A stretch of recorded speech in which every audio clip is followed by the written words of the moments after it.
Revision नहीं करोगे रात को एक बार, वो नहीं होगा। इतना टाइम में ये सब हो जाना चाहिए, ठीक है। Let's start with Margaret Fuller today.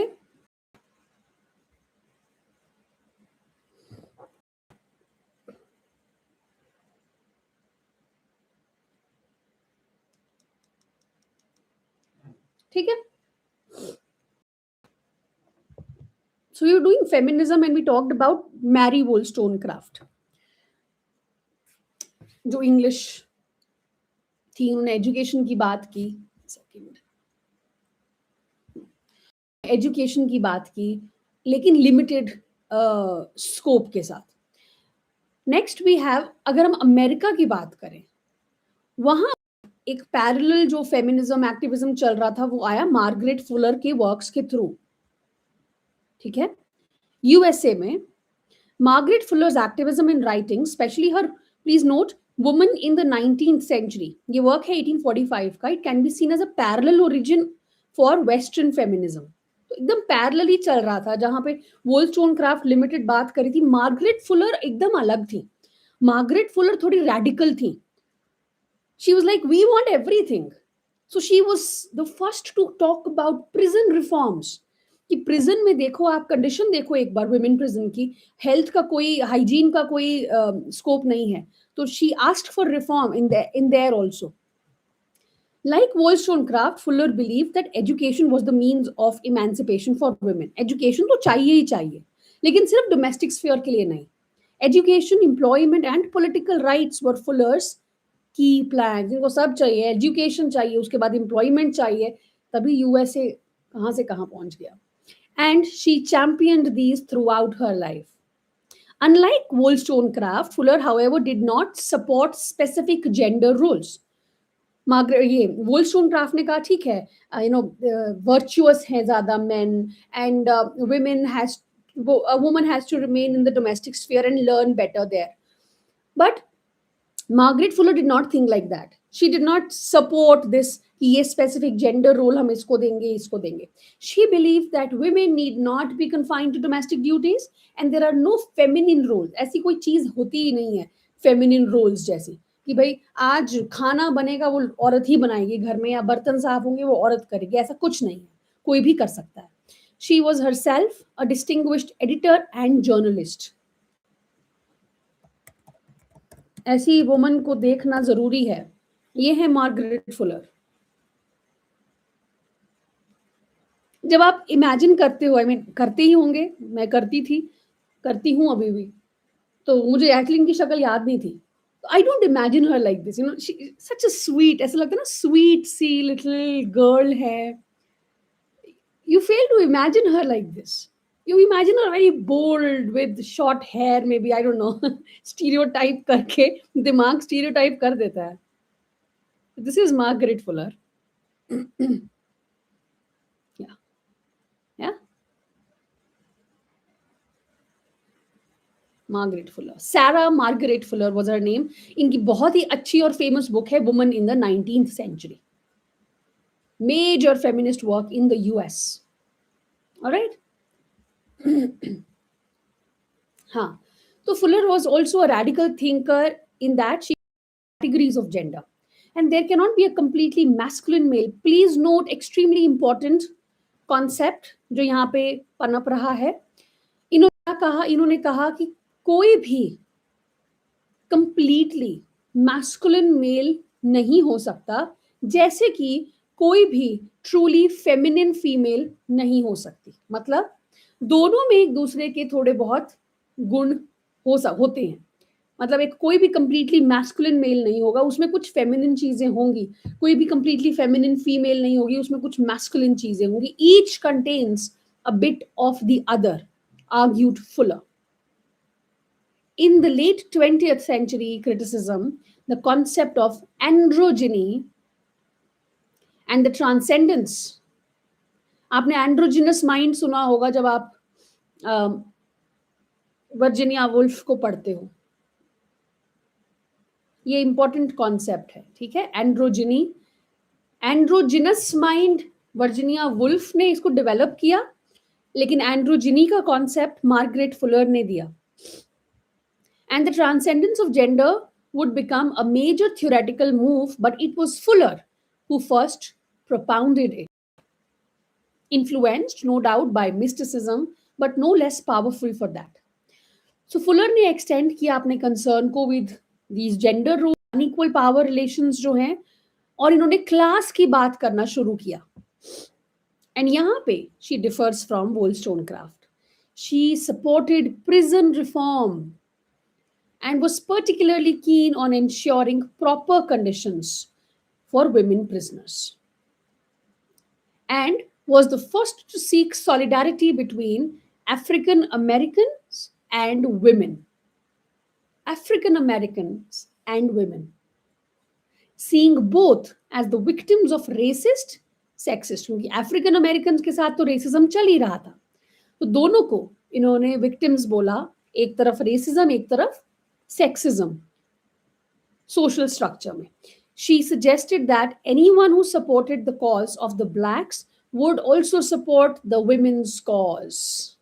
All right, let's move on. The next feminist writer is Virginia Woolf.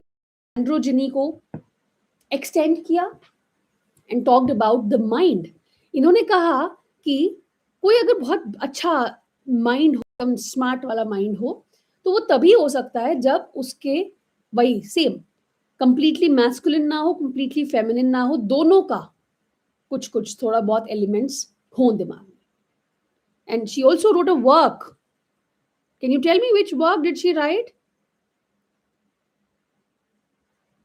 in support of this concept of androgyny? लिखो.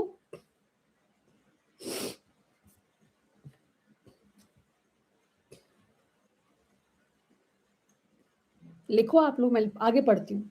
In the 20th century, the novelist Virginia Woolf provided the first critiques that we can recognize as marking feminism as we know it today.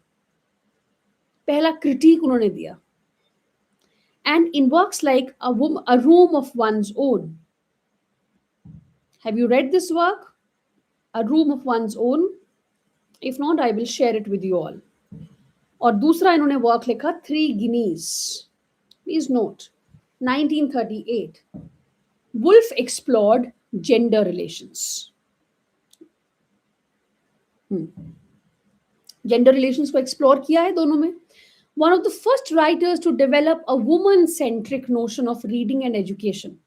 कि reading होता है, writing होता है, वो सब male-centric है. लेकिन इन्होंने develop किया एक woman-centric notion of reading and education. Woolf argued that the patriarchal education systems and reading practices prevent women readers from reading as women. कि जिस तरह का हिसाब है हमारे कल्चर में तो नहीं, हमारे सराउंडिंग में बोल लो, हमारे इन्वायरमेंट में बोल लो, पेट्रियार्कल है बहुत सारा एजुकेशन सिस्टम, सारी रीडिंग प्रैक्टिसेस. मैं बहुत छोटा सा एग्जांपल देती हूँ, अभी थोड़ा चेंज होने लगा है, बट एक छोटा सा एग्जांपल देती हूँ. आपने नोटिस किया होगा बुक्स में जनरली जब जनरल कुछ लिखना है जहाँ पे he/she होना चाहिए, वहां पे जनरली हम ही बोल देते हैं, करते हैं ना. बुक्स में भी होता है, हमारा भी मुंह पे चढ़ा होता है कि ही इज कुछ भी, जो भी है सेंटेंस.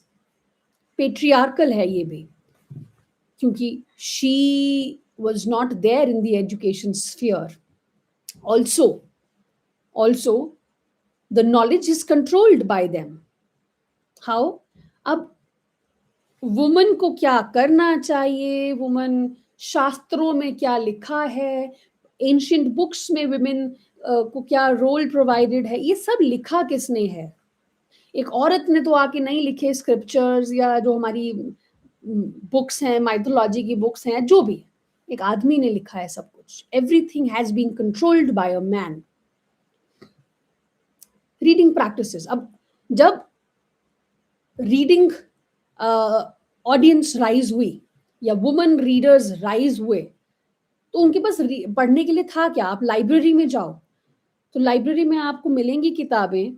ऐसा नहीं है कि वुमन के बारे में नहीं मिलेगा, बट वो सब लिखा भी एक आदमी ने है.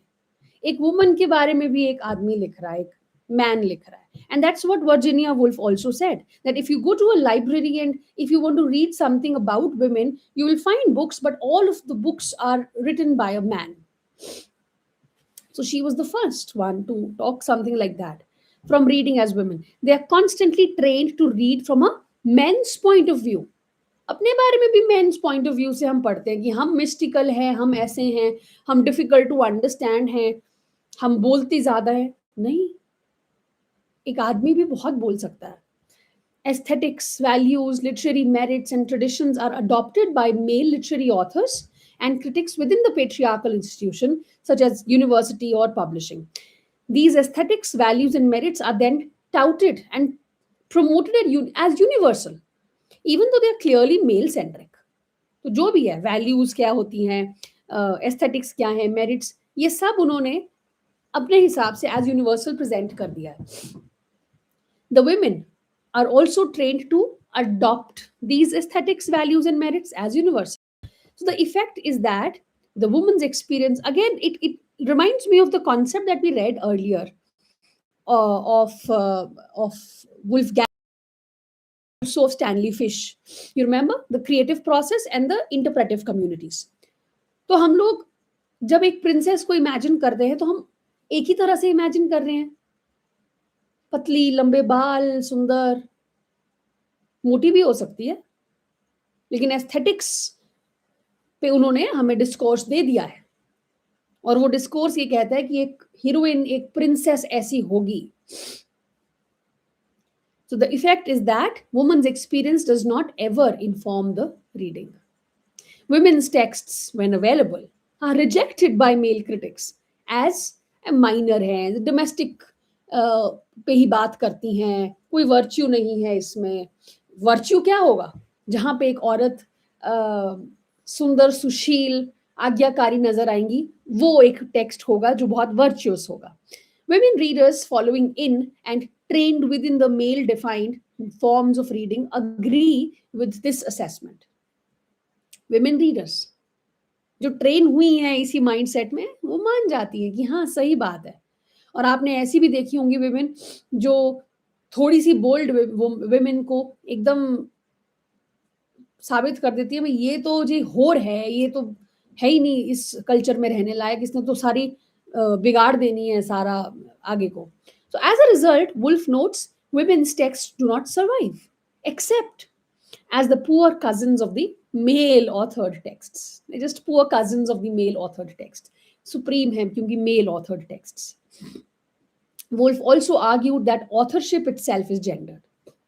Authorship भी gendered है क्योंकि जो language available है to the woman is patriarchal and inherently sexist.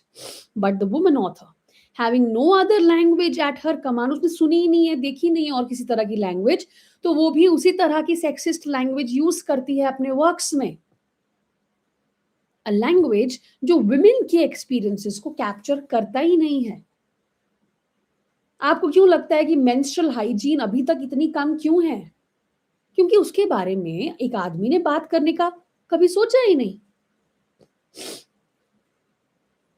कोई भी और चीजें हो, कोई भी, बहुत सारी चीजें जो एक वुमन का एक्सपीरियंस है, बर्थ का एक्सपीरियंस है, पता ही नहीं है. आप कुछ टाइम पहले स्कूल की बायोलॉजी क्लास में चले जाओ तो बच्चों को एजुकेट ही नहीं करते हैं.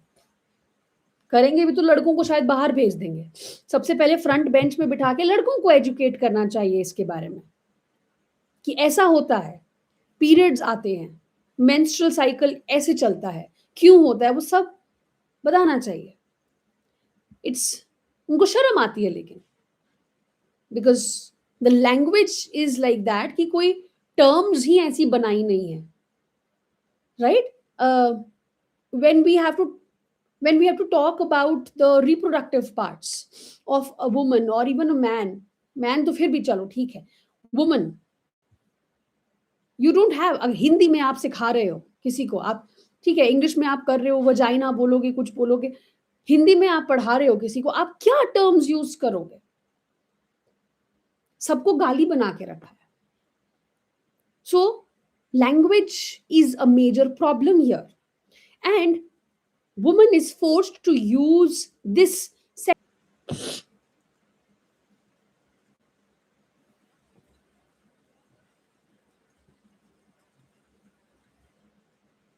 हाँ जी, कब when did it get stuck? I was going on and on. ये बारिश है तो इतना तो होगा ही अब। अच्छा, कौन से पार्ट में हुआ? कहाँ तक सुना आपने?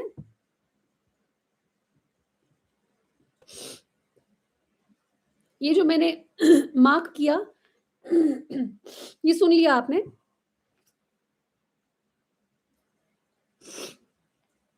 हाँ, no way. I talked about androgynous creative mind. No, nothing.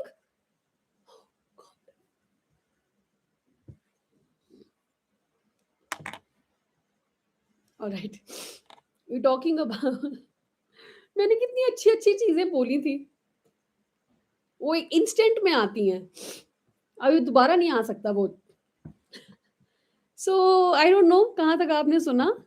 A woman's language. अ,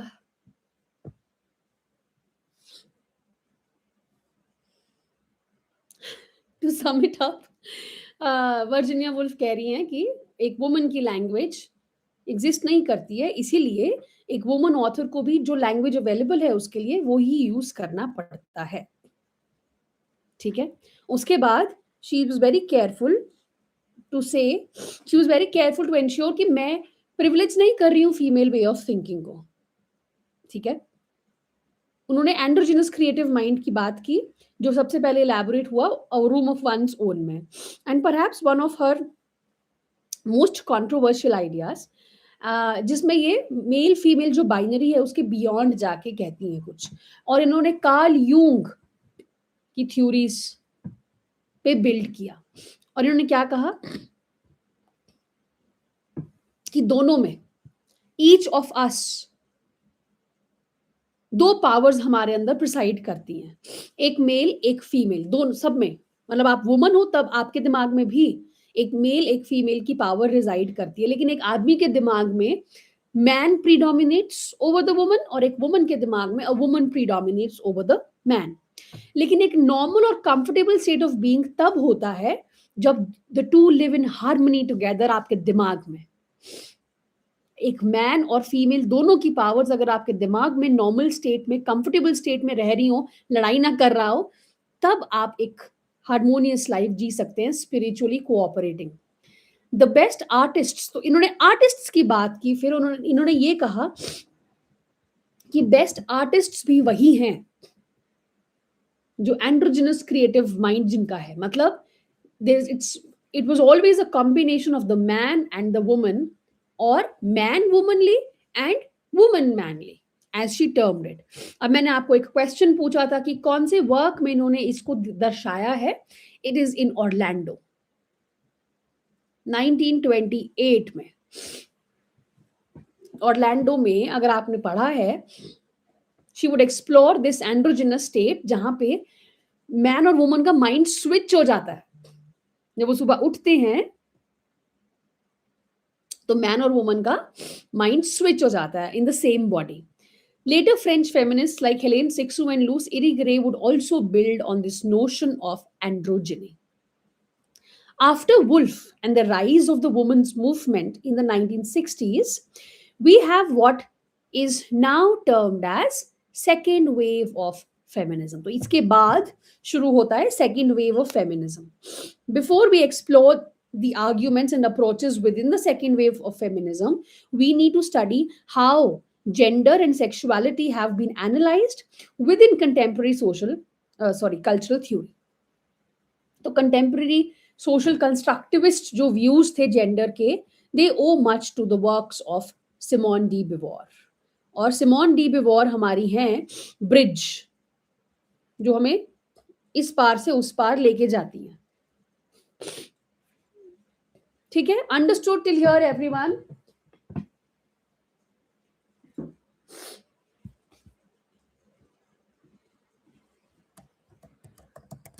ये है वर्जीनिया वुल्फ। ठीक है, इनकी तो शक्ल आपने देखी, याद भी होगी। Pretty little lady.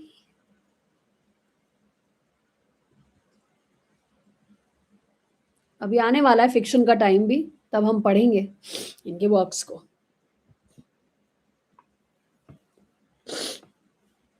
Let's talk about Simone de Beauvoir, इनको भी देख लेते हैं।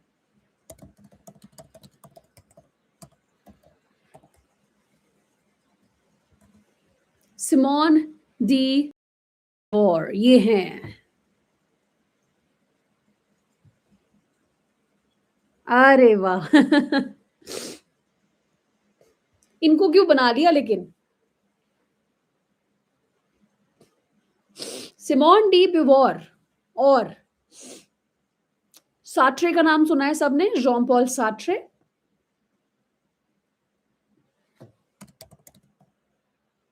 सुना है? एग्जिस्टेंशलिज्म में सुना होगा। तो ये दोनों ही ओपन रिलेशनशिप में थे। सिमोन डी बिवॉर और जॉन पॉल सार्ट्रे वर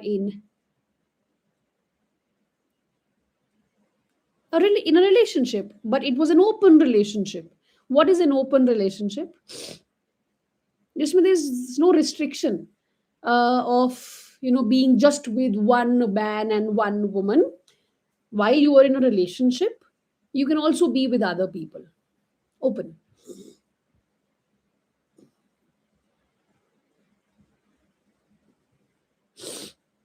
ये क्या हो गया? देख लेते हैं what it has to say. ये देखो, French intellectual couple, 51-year partnership defined 20th century existentialism and second wave feminism. ठीक है? And meeting as philosophy students मिले थे ये. They formed an essential love that rejected traditional societal norms. और आप imagine कर रहे हो 1940s 30s की हम बात कर रहे हैं, यहाँ पे आज कोई मिल जाए आपको ऐसा, उसको देश निकाला दे देंगे।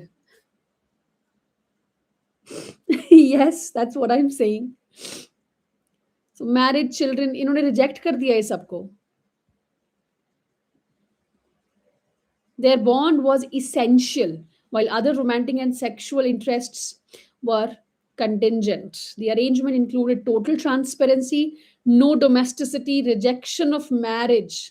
कहते भाई मुझे कोई डोमेस्टिसिटी नहीं चाहिए, कोई मैरिज नहीं चाहिए, कोई बंधन नहीं चाहिए। So that was there.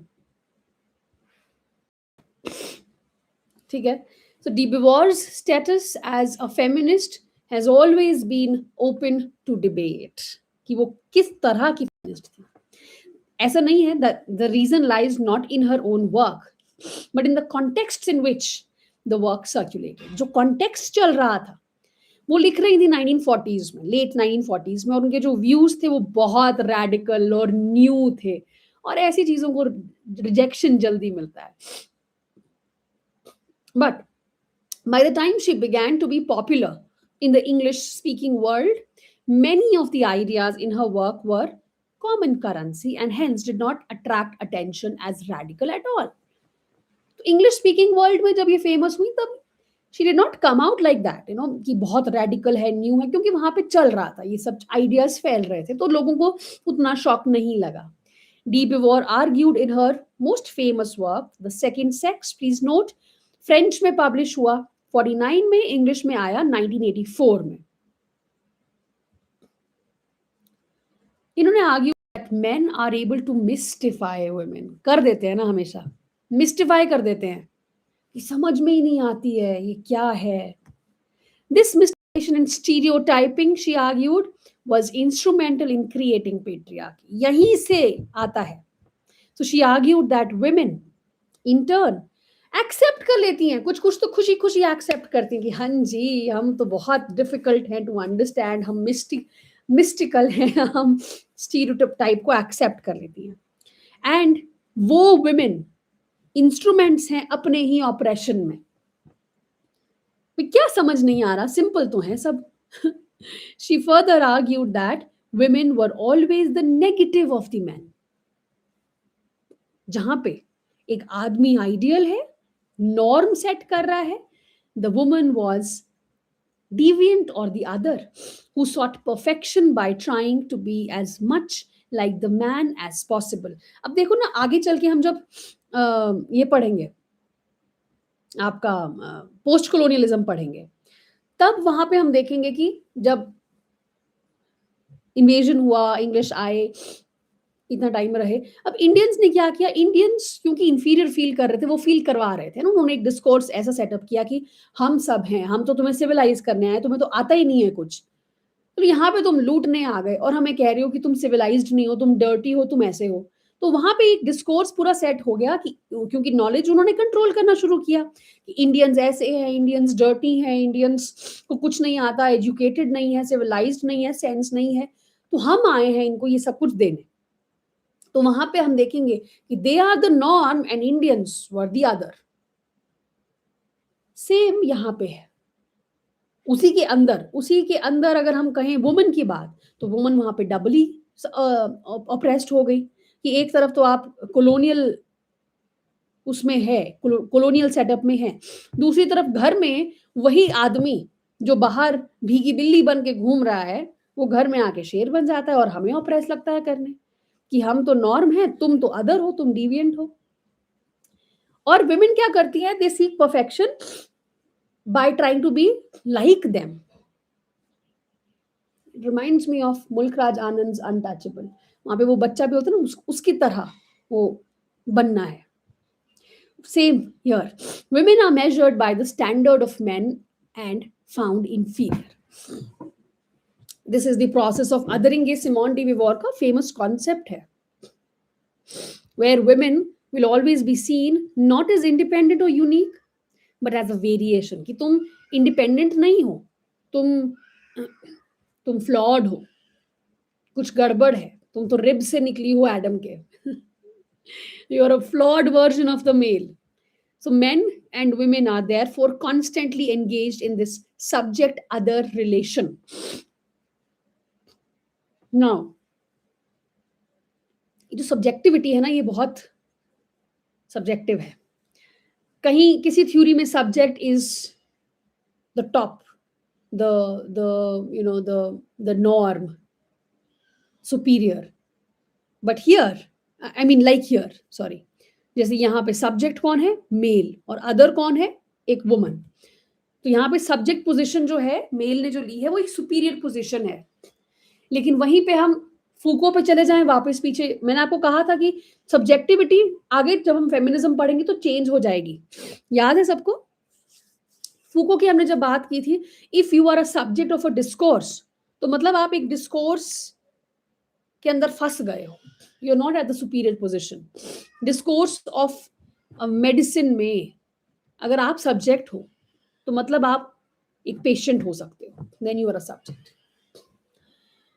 So man is the subject and the woman is the other. So it is based on this myth of the woman as inferior other that gender inequalities are perpetuated in society. Okay? So de Beauvoir's major insight was that there is no essence of a woman. एक woman को construct किया जाता है by the male members of the society and the society itself. As she puts it, one is not born a woman but becomes one. ठीक है, हम पैदा तो बच्चों की तरह ही होते हैं, बट हमें फिर एक वुमन बना दिया जाता है। De Beauvoir's main thesis is that biological sex and social gender are not accidental. Patriarchy makes use of the difference so as to maintain an inequality between men and women. If patriarchy argues that biologically speaking, women are unequal to men, an argument that naturalizes inequality as a preordained condition of biology itself.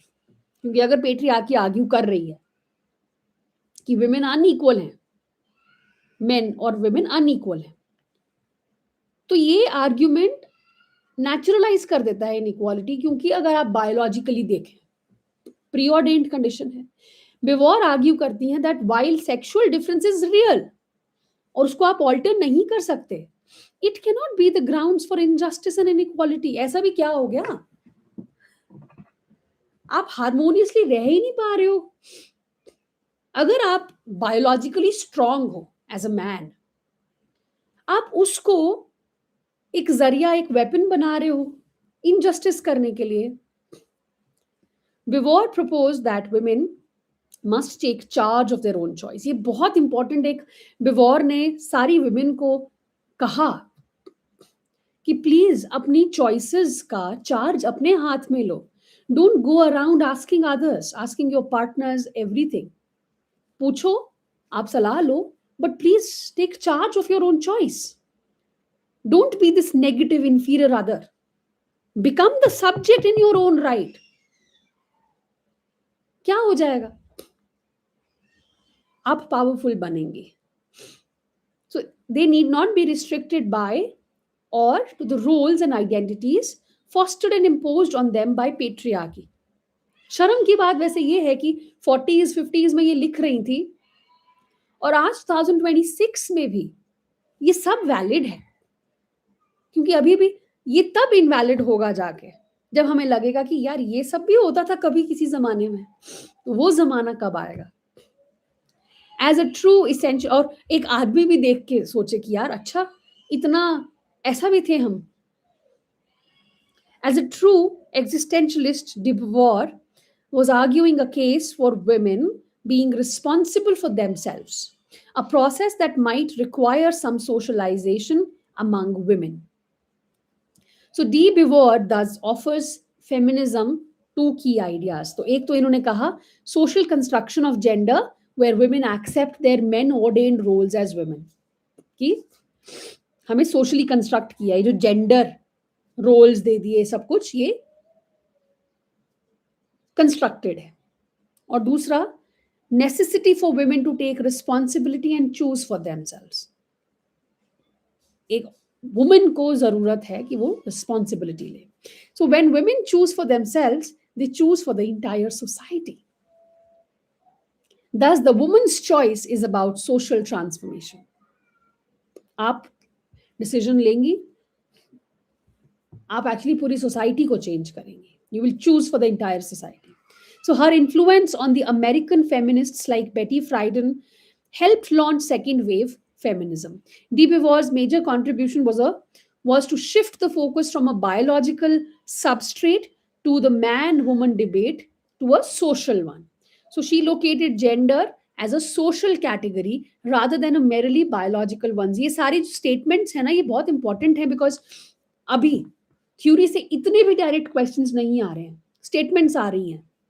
तो please make sure कि आप ध्यान से सुन रहे हैं, है ना. तो उन्होंने क्या कहा, ये सोशल कैटेगरी नहीं है, रादर इट्स मेरली क्या चीज, क्या पढ़ रहे थे, हाँ, जेंडर को इन्होंने लोकेट किया एज अ सोशल कैटेगरी, सिर्फ बायोलॉजिकल नहीं है. Arguing that women are socially conditioned, trained and prescribed so as to assume the role of women. पूरा ट्रेनिंग मिलता है उसको एक वुमेन बनने के लिए. So in this, de Beauvoir was one of the first feminists to turn to a social constructionist argument of gender, where social conditioning, contexts, and structures create specific roles based on the biological difference, but roles that are then seen as natural and timeless. ठीक है? Sex and gender do not mean the same thing within feminist studies. Sex और gender अलग अलग हैं. Gender socially constructed है, sex biological है. You are born like that. The first moves in making this distinction were made in the second wave feminist thinking. So these moves also marked a shift from biology based arguments about male female to a more social centered one. ठीक है?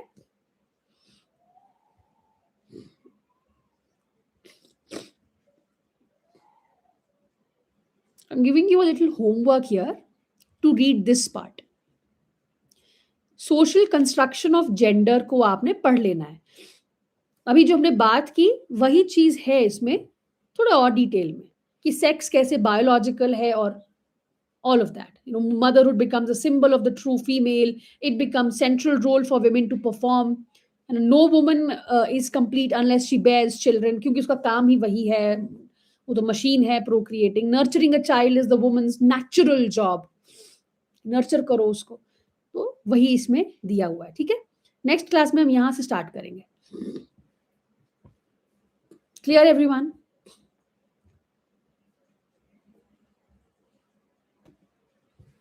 Okay, चलो, I see you and I will send today's target as well. Thank you, bye bye.